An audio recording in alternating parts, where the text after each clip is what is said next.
সদ্য মমতা বালা ঠাকুরকে রাজ্যসভার সদস্য হিসেবে নির্বাচিত করেছে তৃণমূল। বুধবার ছিল তার শপথ গ্রহণের দিন, আর সেই মতো তিনি শপথ নেওয়ার জায়গায় পৌঁছে যান। প্রত্যেকবারের মতো এবারেও তিনি তাদের আরাধ্য দেবতা হরিচাঁদ ঠাকুর এবং গুরুচাঁদ ঠাকুরের নামে শপথ নিতে শুরু করেন, কিন্তু সেখানেই মাঝপথে তাকে হঠাৎ করে থামতে হয়, আবার নতুন করে শপথ নেওয়া করানো হয়। এই গোটা ঘটনার ভিডিও প্রকাশ্যে আসতেই একেবারে হইচই পড়ে যায়, যা নিয়ে সরব হয়েছে ঘাসফুল শিবির। এটা মতুয়াদের জন্য কালো দিন বলে দাবি করেন খোদ মমতা বালা ঠাকুর। তৃণমূলের রাজ্যসভার সাংসদ মমতা বালা ঠাকুরকে শপথ গ্রহণের সময় থামিয়ে দেওয়ার অভিযোগ উপরাষ্ট্রপতি তথা রাজ্যসভার চেয়ারম্যান জগদীপ ধনখড়ের বিরুদ্ধে। অভিযোগ, মমতা বালা ঠাকুর যখন শপথ নিচ্ছিলেন তখন সেখানে উপস্থিত ছিলেন রাজ্যসভার সভাপতি জগদীপ ধনখড়, তৃণমূলের রাজ্যসভার সাংসদ ডেরেক ওব্রায়েন। তাকে শপথ বাক্য পাঠ করতে বলা হলে তিনি চেয়ার থেকে উঠে শপথ বাক্য পাঠ করা শুরু করেন। শুরুতেই তিনি হরিচাঁদ ঠাকুর এবং গুরুচাঁদ ঠাকুরের নামে শপথ করে বলতে গিয়েই তাকে জগদীপ ধনখড় একেবারে হাত নাড়িয়ে থামিয়ে দেন বলে অভিযোগ। এরপরে সেখানে পরিস্থিতি বদলে যায়, তাকে ফের একবার শপথ নিতে বলা হয়, আর এরপরে তিনি ফের একবার শপথ বাক্য পাঠ করেন। সেখানে তিনি হরিচাঁদ ঠাকুর এবং গুরুচাঁদ ঠাকুরের জায়গায় ঈশ্বরের নামে শপথ করে বলতে শুরু করেন। পাশাপাশি সেই দুটো ভিডিও দেখাচ্ছি আপনাদের। রাজ্যসভার সদস্য নির্বাচন হইয়া ঈশ্বরের নামে শপথ করিতেছি, বিধি দ্বারা স্থাপিত একদিকে প্রথম শপথ বাক্য পাঠ এবং দ্বিতীয়বার শপথ বাক্য পাঠ, সেই ছবি আপনাদের সামনে তুলে ধরা হলো। রাজ্যসভার টিভিতে দেখানো দ্বিতীয় যে ভিডিওটা, সেটা নাকি এডিট করে পরে দেখানো হয়েছে। সেখান থেকে নাকি প্রথম শপথ বাক্য পাঠের অংশ কেটে ফেলে দেওয়া হয়েছে। এই ঘটনার পর শপথ বাক্য পাঠ শেষে নিজের চেয়ার ছেড়ে উঠে জগদীপ ধনখড়ের সঙ্গে বেশ কিছুক্ষণ তাকে কথা বলতে দেখা যায়। এরপরে তিনি ক্ষোভ উগড়ে দিয়ে সাংবাদিকদের মুখোমুখি হয়ে বলেন, সংসদে শপথ গ্রহণের সময় আমাকে হরিচাঁদ ঠাকুর এবং গুরুচাঁদ ঠাকুরের নাম নিতে দেওয়া হলো না, এটা দুর্ভাগ্যজনক। আমাকে সেটা করতে বাধা দেওয়া হলো, এর জবাব আমার মতুয়ারা দেবে। কি বলছেন মমতা বালা ঠাকুর, শোনাবো আপনাদের। আজকের অভিজ্ঞতা, আমরা লোকসভায় যখন সাংসদ হিসেবে আমরা শপথ গ্রহণ করেছিলাম, তখন আমার নিজের যে ভগবান তার নাম নিতে পেরেছিলাম। আর একদিকে দুঃখের বিষয়, সেখানে আজকে আমার যে হরি গুরুচাঁদের নাম আজকে পার্লামেন্টে আমি নিতে পারলাম না, শপথ গ্রহণ করতে পারলাম না। সেখানে আমাকে আবার থামিয়ে দিয়ে পরে আবার শপথ গ্রহণের সেই জায়গা আমাকে আবার উল্টোভাবে করতে হবে। আমি চ্যালেঞ্জ করে বলে যাচ্ছি যে আজকে আমার ঠাকুরের নাম আজকে এখানে উচ্চারণ করতে দেওয়া হলো না।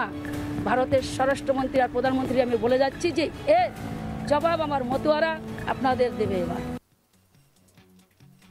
ধনখড়ের বিরুদ্ধে আক্রমণ শানিয়েছেন তৃণমূলের সাধারণ সম্পাদক অভিষেক বন্দ্যোপাধ্যায়। বুধবার দলের প্রতিনিধিদের নিয়ে নির্বাচন কমিশনের কিছু পদক্ষেপের বিরুদ্ধে অভিযোগ জানাতে তিনি রাজভবনে রাজ্যপালের সঙ্গে দেখা করতে গিয়েছিলেন। সেখান থেকে বেরিয়ে অভিষেক বলেন, আজ মমতা বালা ঠাকুর তার শপথ গ্রহণের অনুষ্ঠান ছিল, সেখানে হরিচাঁদ ঠাকুর এবং গুরুচাঁদ ঠাকুরের নাম নিয়েছিল বলে তাকে থামিয়ে দেওয়া হয়েছে। মমতা বালা তার নিজের ঠাকুরের নাম নিয়েছেন বলে মাঝপথে তার শপথ বন্ধ করে দিয়েছেন বাংলার প্রাক্তন রাজ্যপাল ধনখড়। তিনি রাজ্যপাল থাকাকালীন ধারাবাহিকভাবে বাংলার বিরোধিতা করেছিলেন, তাই এখন তাকে বড় পদ দেওয়া হয়েছে। বিজেপি শুধু বাংলার ভোট চায় না, বিজেপি আপনাকে কন্ট্রোল করতে চায়। আপনি যদি ভোট না দেন, আপনার সব বন্ধ। তৃণমূল প্রার্থী অভিষেক বন্দ্যোপাধ্যায়ের বক্তব্য শোনাবো আপনাদের। আজকে মমতা বালা ঠাকুর তার শপথ গ্রহণ অনুষ্ঠান ছিল রাজ্যসভার মেম্বারে। সেখানে উনি শ্রী শ্রী হরিচাঁদ ঠাকুর আর শ্রী শ্রী গুরুচাঁদ ঠাকুরের নাম নিয়েছে বলে মাঝ পথে শপথ গ্রহণ অনুষ্ঠান বন্ধ করে দিয়েছে। আপনি ভাবতে পারছেন, মানে ঈশ্বরের জায়গায় উনি শ্রী শ্রী গুরুচাঁদ ঠাকুর আর শ্রী শ্রী হরিচাঁদ ঠাকুর বলেছেন। এটা তো ঈশ্বর। আজকে মতুয়া ভাইরা যারা বিজেপিকে ভোট দিয়েছিল এক বুক আশা আকাঙ্ক্ষা নিয়ে, যে তাদের ধর্মের প্রসার ঘটিয়ে তাদের ন্যায্য দাবিগুলো আগামী দিন বাস্তবায়িত হবে, আপনাদের পূজ্য দেবতা সেই শ্রী শ্রী হরিচাঁদ ঠাকুর আর গুরুচাঁদ ঠাকুরকে তিনি শপথ গ্রহণ অনুষ্ঠানে ঈশ্বরের সাথে তুলনা করেছেন বলে মমতা বালা ঠাকুরের শপথ গ্রহণ অনুষ্ঠান জগদীপ ধনখড়, যে এখন বর্তমানে দেশের উপরাষ্ট্রপতি আর বাংলার প্রাক্তন রাজ্যপাল, তাকে শপথ গ্রহণ অনুষ্ঠান মাঝপথে থামিয়ে দিয়েছে। এবং এই জগদীপ ধনখড় ধারাবাহিকভাবে বাংলার বিরোধিতা করেছিল বলে বড় পদ পেয়েছে। এই কারণেই আমরা বিজেপিকে বাংলা বিরোধী বলি। বিজেপি খালি আপনার ভোট চাইছে না, যারা ভাবছে যে বিজেপি আপনার খালি ভোট চাইছে, বিজেপি বাংলার মানুষের ভোট চায় না। বিজেপি আপনাকে কন্ট্রোল করতে চায়, যে আপনি যদি ভোট না দেন তাহলে আপনার সব বন্ধ। এ নিয়ে বুধবার সন্ধ্যায় সাংবাদিক সম্মেলন করেন বনগাঁ লোকসভা তৃণমূলের প্রার্থী বিশ্বজিৎ দাস। মমতা বালা ঠাকুরকে সমর্থন জানিয়ে বিশ্বজিৎ বলেন, দিল্লিতে শপথ বাক্য পাঠ করার সময় তাকে থামিয়ে দেন উপরাষ্ট্রপতি জগদীপ ধনখড়। এ নিয়ে নিন্দা জানিয়েছেন তিনি। আগামীতে মতুয়া ভক্তরা পথে নামবে এও বলেছেন। কি বলেছেন শুনবো।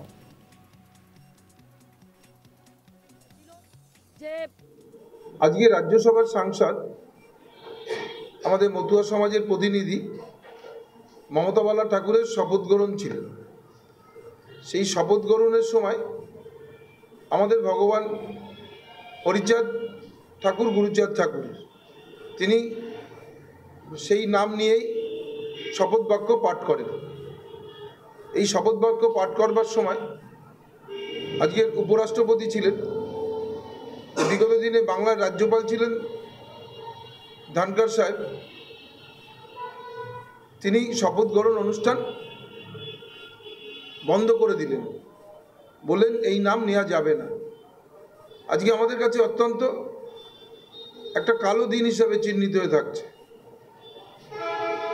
যে রাজ্যপাল থাকবার সময় এখানে ধনখড় যখন 21 সালের বিধানসভা নির্বাচন, সেই বিধানসভা নির্বাচনে ক্ষমতা দখল করতে চেয়েছিলেন, পারেননি বলে প্রতিহিংসা পরায়ণ মনোভাব নিয়ে, বাংলা বিদ্বেষী মনোভাব নিয়ে আজকে যেভাবে দিল্লিতে মতুয়া সমাজকে অপমান করলেন এবং প্রধানমন্ত্রী যেখানে ঠাকুর বাড়িতে এসে বড়মা বীণাপাণি দেবী প্রণাম করতে এসেছেন, হরিচাঁদ গুরুচাঁদ ঠাকুরের মন্দিরে তিনি দর্শন করতে এসেছিলেন, আজকে আরেকবার প্রমাণ হলো যে বিজেপি মুখে যা করে কাজে তার উল্টো দিকটা করে।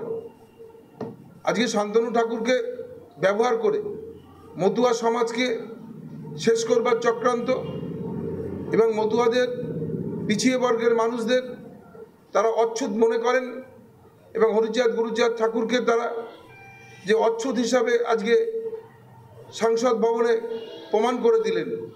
এর প্রতিবাদ আগামী দিনে আমরা করব। রাজ্যসভার সদস্য হইয়া শ্রী শ্রী হরিচাঁদ ঠাকুর এবং গুরুচাঁদ ঠাকুর নামে শপথ করিয়া আমি মমতা ঠাকুর। সঙ্গে রাখুন আজ তাক বাংলাকে, সাবস্ক্রাইব করতে ভুলবেন না।